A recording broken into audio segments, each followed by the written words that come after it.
I want you to think about someone radically opposed to a free market. Hold that image in your mind. You probably thought about something like this, or this, or maybe this. Well, in reality, they look more like this, or even like this.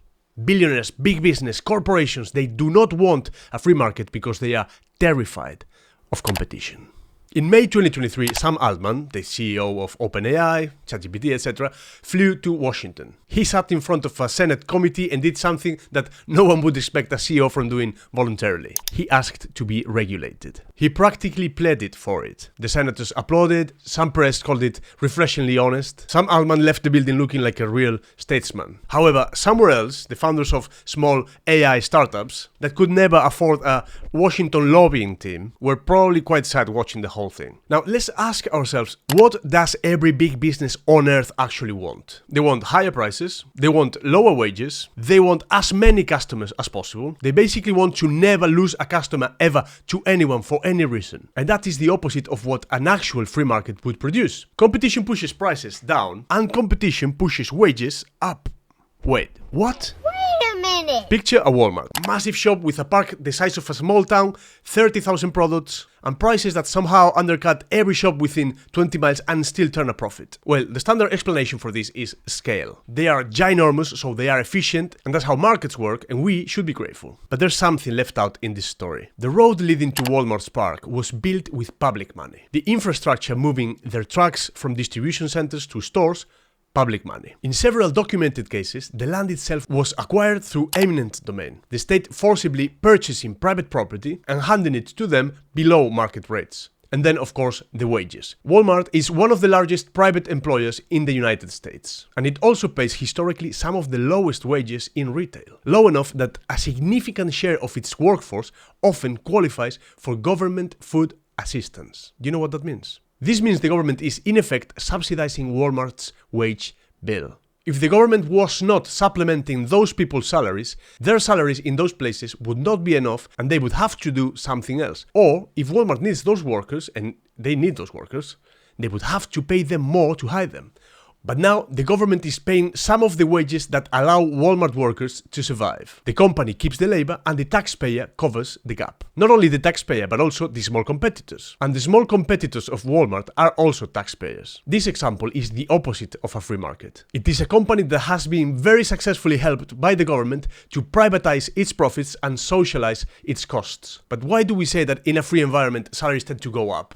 Imagine two employers and one worker. Both employers want that worker. So what happens? They start bidding. I'll pay you more. No, I'll pay you even more than that. The worker wins because the worker has options. But now flip it. Two workers, one employer, one job open. What happens now? The workers start bidding against each other. Except this time it's a race to the bottom. I'll do it for less. No, hire me. I'll do it for even less than that. The employer wins because now the workers are the ones with no options. Wages go up when workers have options. And this happens the same to you. Think about how you negotiate with a new employer when you already have a job. You have leverage. Wages go up when workers have the leverage of having somewhere else to go. And wages go down when they don't. I know it's more complex than that. I know it includes capital, but for a given equal context, this is true. And that's the reason both governments and big businesses get benefited by pauperization of society. Pauperization?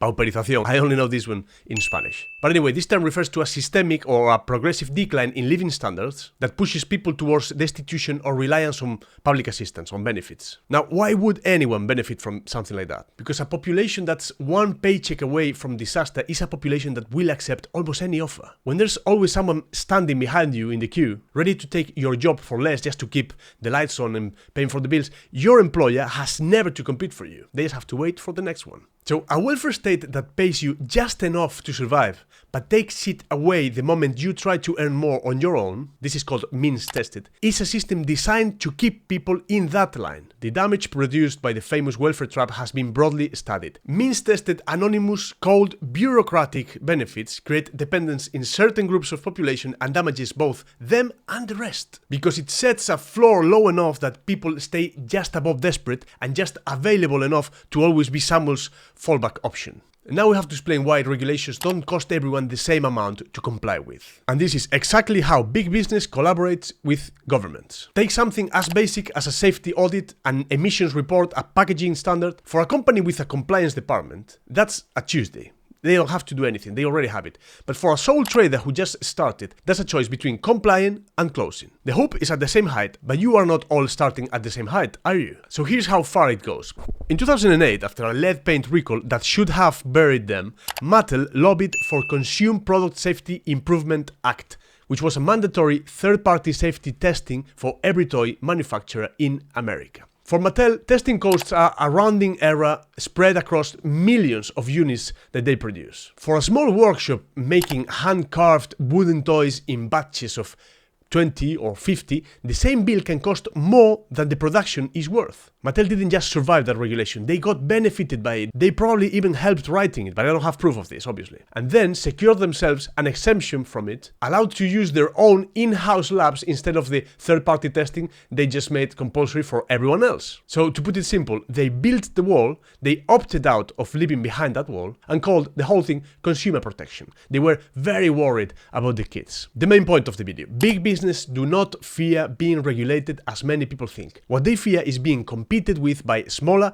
more driven, efficient local enterprises. Another thing, big business is subsidized. The interesting subsidies are not the direct payments, those are very obvious. The fun one, for example, is that every road, every motorway, every national highway system was built with public money, tax revenue, your money and my money. But it does not benefit all businesses equally. The local bakery, for example, already had its customers near there. They were nearby. It did need the motorway for the ingredients to reach them, but they are not benefited by that motorway in the same proportion as big businesses are. So coming back to Walmart, or any company whose model depends on moving goods cheaply across an entire country, or even between countries, someone like Walmart or Amazon, they need that infrastructure desperately. Their competitive advantage towards the small ones is logistics, and their logistics run on roads they didn't pay for, or they paid for a minuscule part. Think about what a free market in transport would actually look like. Without subsidized roads, shipping goods nationally becomes very expensive if they had to pay for the proportional part of those infrastructures.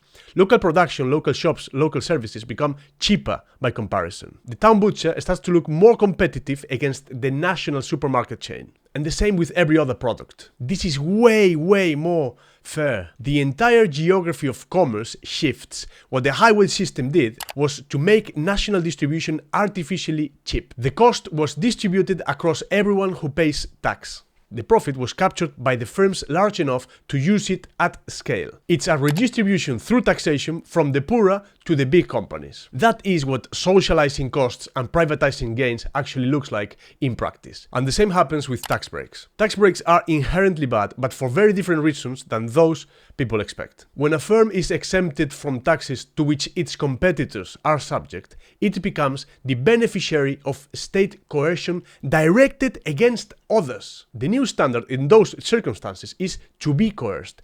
Everyone's being coerced. So those that stop being coerced or are coerced less have a competitive advantage. And listen, none of this is new, by the way. There's a historian called Gabriel Kolko that spent years going through the archives of the progressive era, early 20th century in America. The period, we are taught, was the great battle between heroic reformers and robber baron capitalism. He went through the actual archives, the correspondence, the lobbying records, the congressional testimony, and the progressive era was not a battle between heroic government and predatory capitalism. It was a collaboration. The corporations, in many cases, wrote the very regulations that were supposed to control and limit them. Why? Because the market at the turn of the century was brutal. JP Morgan and the other titans of the era were worried about something called price wars. Basically, smaller, more humble, more agile local producers selling better and cheaper than them, than the giant ones. They had tried private cartels, but cartels are notoriously unstable. There's always someone who cheats. So what they needed was someone with the power to set rules for the entire industry and